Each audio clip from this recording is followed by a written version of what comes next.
There is 1,001 reasons for us to scrutinize the electoral process in Nigeria, and of course, to see the role of the judiciary in the dispensation of electoral justice. And this is what we're going to be looking at. We put the judiciary on the crucible and we give it some heat and see what color is going to change, or the litmus test. What color is going to change into? Is it going to change into blue or red? Well, chemistry students, we understand what I'm talking about. But all of this pertains to having a clearer picture on how to bring about a mechanism or mechanisms to prevent the bias or external influence that may be upon judges in the dispensation of electoral justice.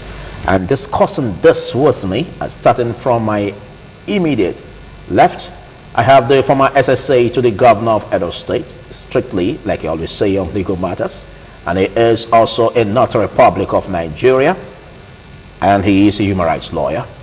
Talking about the person of Adams Aliyu. Big thanks for joining, Adams. Thank you, moderator. Good day, viewers. Happy to be with you. It's been quite a while. Yes, for some time now. Well, maybe I will be saying, where have you been? Have you been to London to see the king? No, I've been around. All right, great. Okay. All right, also joining me to have this very critical issues dissected. Also joining us on this amazing topic, we have an opportunity to enjoy the presence of the founding partner of Noah Attorneys. And don't forget, this program is brought to you courtesy of Noah Attorneys, a firm of legal practitioners based in Benin City, Nigeria. And this is where we have the founding partner, Daniel Osa Ogbegie. Thanks for having me, Philip Omogibon. All right, so let me start with you, Daniel Osa Ogbegie. We've been having some disturbing issues as regards how to balance, the issues that pertains to dispensation of electoral justice in Nigeria. What will you say electoral justice is, and how do you feel the impulse or the pulse of electoral justice in Nigeria, looking at the contemporary times we are in?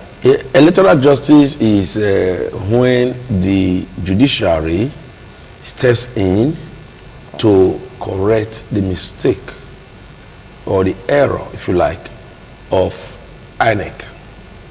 Nigeria, as a third world country, has a disturbing electoral outcomes where the people do not feel that their votes matter, that their votes most time are changed by desperate politicians.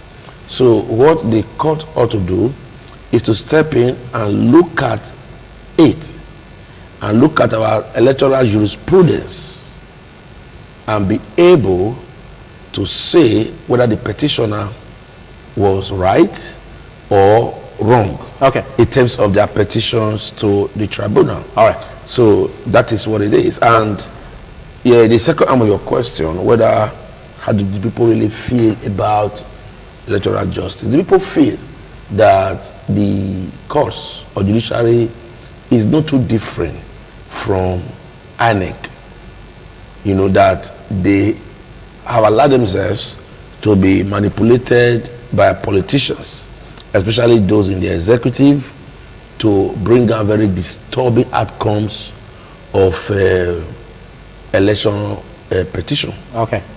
Yes. All right, thank you. Well, you just gave an intro to it, giving us an impression that basically we have challenges with the dispensation Massive of electoral justice in Nigeria. Yes. Massive and you even said massive. In fact, I was even trying to be a bit careful because I'm a lawyer. Okay. As a minister in the temple of justice, we have a duty to protect the temple of justice from getting pilloried by public analysts. We have a duty to protect the sanctity of that temple of justice. But even the judicial officers also have that duty, to protect the temple of justice. So that, when you talk about justice, justice should not only be done, it should be seen as being done.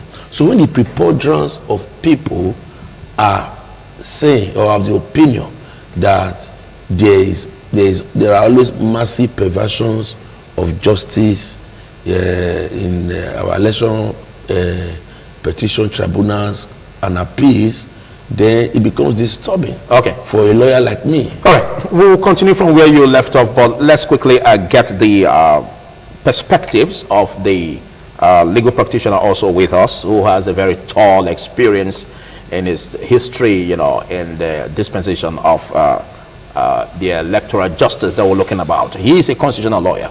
And of course, let's feel your pulse, if you concur with what Osa Ogbege.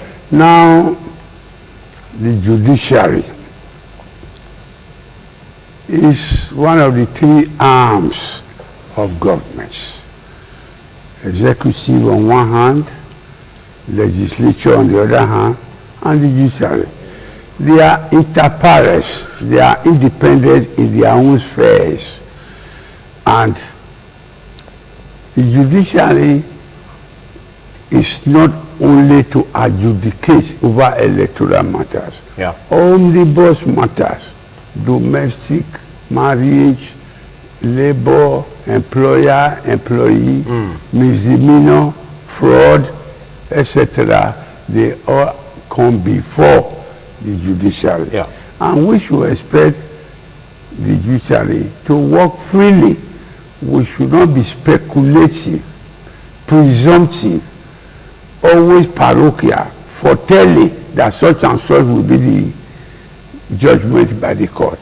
It will be prejudicial and presumptive. As far back as 2007, 2008, I was one of the lawyers who handled electoral petition tribunal by Comrade Adams Osumole, vis-a-vis Professor Osumbo. He supposedly won election. The opponent went to court. It took some time, 18 months, and the court reversed it. So there should be hope. People should have open mind and allow the judiciary to do its work. So narrowing it down that they are existing mainly for electoral matter before, during, after is not the best. So we have hope. They can only give judgments on the preponderance of evidence, burden of proof. In law, we talk of onus probandi, actori incumbis, that the body of proof, he who proposes prosecute must prove. If you cannot prove your case beyond reasonable doubt, you are speculating. The witness you brought, they are not corroborated. Evidence exhibits have to be corroborated. Okay. But by this, are you saying that you are satisfied with the dispensation of electoral justice by the judiciary? And do you mean to say that there is no external influence or bias on the judges as regards the dispensation of justice? If you allege, you must prove. What is the external influence? Can you mention names? If you want to say the judiciary corrupts, have you facts and figures to corroborate? All these are in the realm. No. We are not speculating. I'm just saying, what is your perception of judgment so far as regards the dispensation of electoral justice? Do you feel satisfied, or do you see any reason for us to, reform the electoral system? Yes. Okay. We talk of law. Seeing is believing. Videlus ex credulus. I told you in the case of Edo State once upon a time, the former governor lost in court 2007, 2008, and Osumole won and took over. In Anambra, even though it took a long time, Ngige's ruling was brought to an appropriate after 3 years. So we should have whether electoral, people always go to court, but if you are able to prove with facts, figures, statistics, and documents, corroboration, what you want can be done. You know that in this matter, the victor will be saying hallelujah, hallelujah.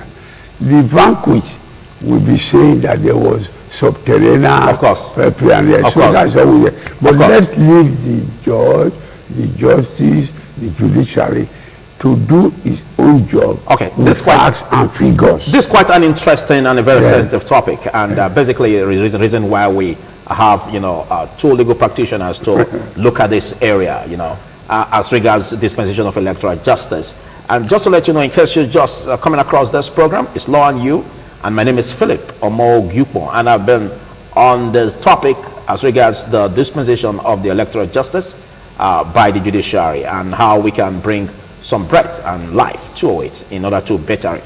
And discussing this with me, I've had the opportunity to enjoy the presence of the founding partner of Noah Attorneys, which is a firm of legal practitioners based in Benin City, Nigeria, and happens to be the sponsor of this program, Law and You. And also enjoy the presence of the constitutional lawyer, Notary Public, and former SSA to the governor of Edo State, strictly on legal matters, Adams Aliyu. Let's extend the frontiers of this discussion. And now we've seen the 2023 presidential or general elections, and we have also seen just recently the 2024 gubernatorial elections, petitions, and of course judgments coming from the court, you know, even from the Court of Appeal. Now, with all of this, what do you see as lessons learned so far, looking at the perspective of the 2023 general elections and that of the gubernatorial elections in Edo State for 2024? Daniel. I don't think we have made progress, because we've always said that Nigerians have laws, but the problem we have is with implementation. The implementators of the law have been the problem, but we have laws. Okay. Now, if we say that we have reformed our electoral system, our electoral act has been amended so that it will be harder to rig election, since it has been amended 2022, there has not been any positive outcome from election petitions compared to between 2006 and 2015. There has not been any positive outcome. Between 2006 and 2015, we had...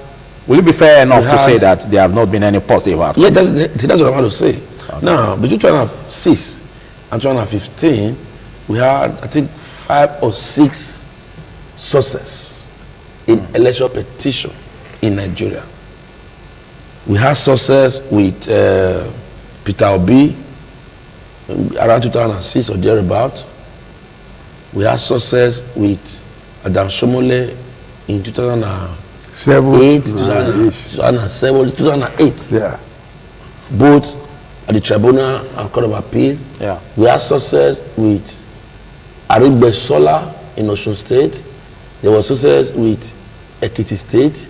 There was success in Ondo State. But don't you think it depends on where you are looking at it from? Don't you think it's depending on where you're looking at it from? Because if you are saying that there has been successes in all of this, can you also say that there have been success as regards the 2024 gubernatorial elections in Edo State? Be patient. I'm saying that in terms of election petition. Yeah. So the outcome of the election on the field were reversed in all this, thanks to the electoral act of that time. And we said, okay, we want to make it better. We want it to be very hard, a lot harder for politicians to rig election. I want to be a lot easier for those who actually won the field to prove that they won. Yeah. And that was why the reforms were brought in that said that to prove no compliance, it will surely be, it will purely be documentary. That the petitioner will have to bring documents to show that there were substantial non-compliance as evidence by ENEC. Now, from 2022 till now, we've had that situation. In the case of Imo State Governor, he brought documentary evidence to show that INEC did not comply with the Electoral Act, that INEC did not collate results. It's from some local governments where he happened to have won, that they cancelled the results. He lost at the Tribunal Court of Appeal. Supreme Court entered judgment for him. So a man that finished 4th on the field, according to INEC declaration of results, was now declared to be the winner of that election because of the documents he brought to the tribunal, which the tribunal discountenanced. And the Supreme Court said, no, the tribunal ought to have collated the results if INEC failed to collate the results. The same principle, the same case was what Asoye Godalo of the PDP brought to the tribunal just recently. and the tribunal did not even look at it.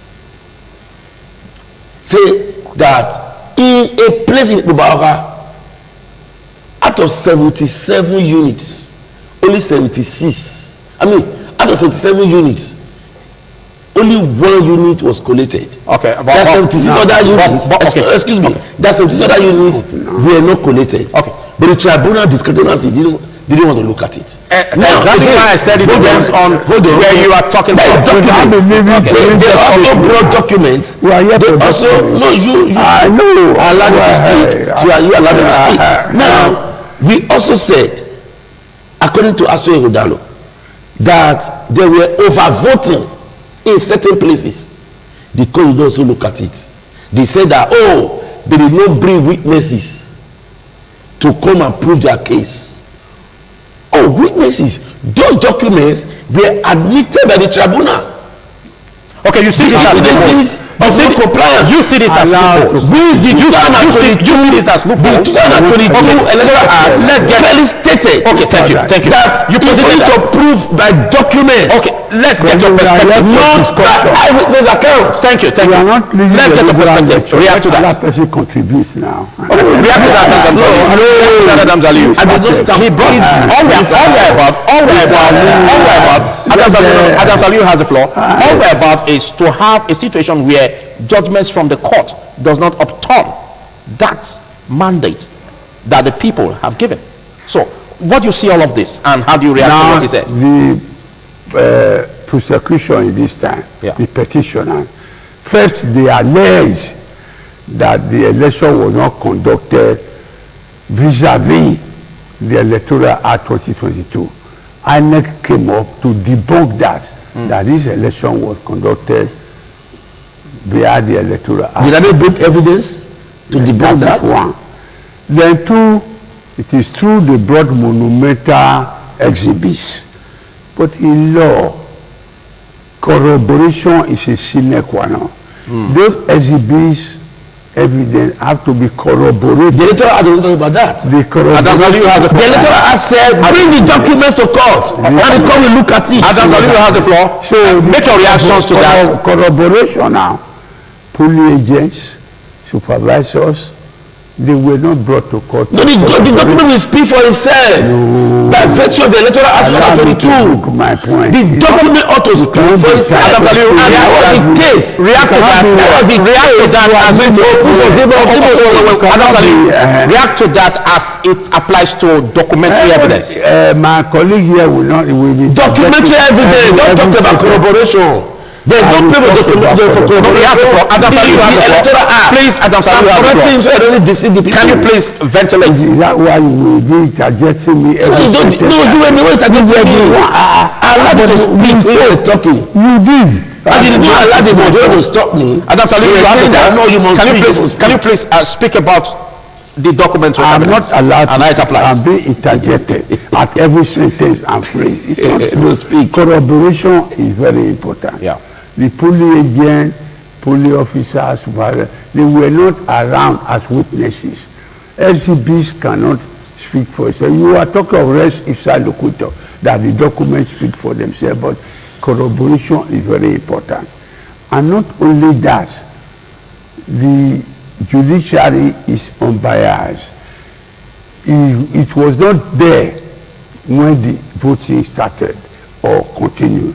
It is when you are able to show before the court that you will get your wishes blessed. Okay, at what point can documentary evidence be set aside? Documentary evidence can be set aside if they are not corroborated, if the witnesses are not there. By what law? Otherwise, to dump documents on the tribunal without corroboration and without person, witnesses, police agents, supervisors to corroborate it, it will be speculative and detrimental. Okay, well, from what we can say, it shows that there are different sides, both sides of the argument to it, and basically that's why we have been having issues with. But the law is very clear. Yeah, that's why we have been having issues with the judgments. I understand. His name is Adams Aliyu.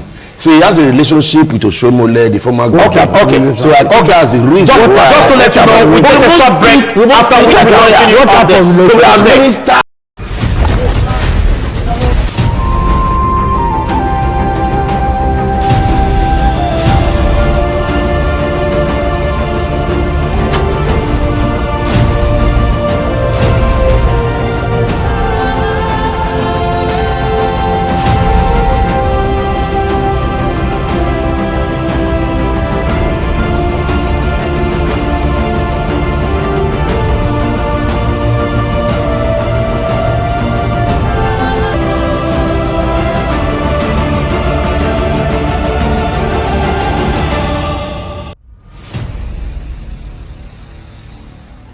Thank you for being there, and the program is Law and You. Let's quickly take the closing remarks of our discussants on the topic. Let's get your closing remarks on this, on how to better, the dispensation of electoral justice in Nigeria. Yes, the executive must be reined in to stop putting pressure on the judiciary. But judicial officers should also stand their ground by knowing that they hold a very sacrosanct position, a sacrosanct duty that is given to them. They are in the place of God to decide the fate of people. So in that, they must be above board. Even under the military, when we were in primary school and secondary schools, that was when I wanted to become a lawyer, because of the landmark judgments of the juries we had at the time. Kayode Esho, Tutu Obaseki, Uwaifo GSC, and the rest of them, Ifra Bata, Oputa GSC. But today, we hardly have such, on the bench anymore. Okay. So judicial officers must stand up to be counted. They must stand up to speak truth to power. They should not allow themselves to be ridiculed. Okay. The way the executive in Nigeria is doing today. Today. Let's have your bite now to make it better. I'm happy he mentioned Otutu Obaseki. He postulated in Supreme Court that sentiments have no place in law. People are getting sentimental. They are speculating. They are prejudicial.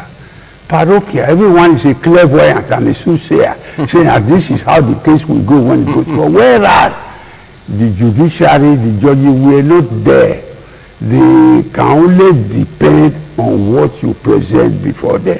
So if you have facts, figures, go and corroborate it before the court. That's why we say. Otherwise, the documentary evidence could be set aside. Yes, otherwise we say, let us go to court. We shall meet in court. So that's the weakness. That's the weakness that was brought to the court. Yes, that made the court to set aside the documentary evidence. If you don't see, you are not able to come and to corroborate. Okay. You just assert and assume. The lecturer has no place for corroboration. That's why luckily It's a book document. It's purely documentary. Named instances. What has no place for When you talk about non-compliance, non-compliance, there were cases where the judges cancelled an existing election and ordered a rerun or gave it to the opponent. Thank you so much, Adams Aliyu. Thank you so much, Adams Aliyu. Adams Aliyu, the constitutional lawyer, Notary Republic of Nigeria, and from ISSA to the governor of Edo State on legal matters. And big thanks to you, Daniel Osaogbegye, who is a founder partner of Noah Attorneys. That is a firm of legal practitioners based in Benin City, Nigeria, and happens to be at the judiciary remains unbiased. Yeah. They should be given free hand to do their job. All right.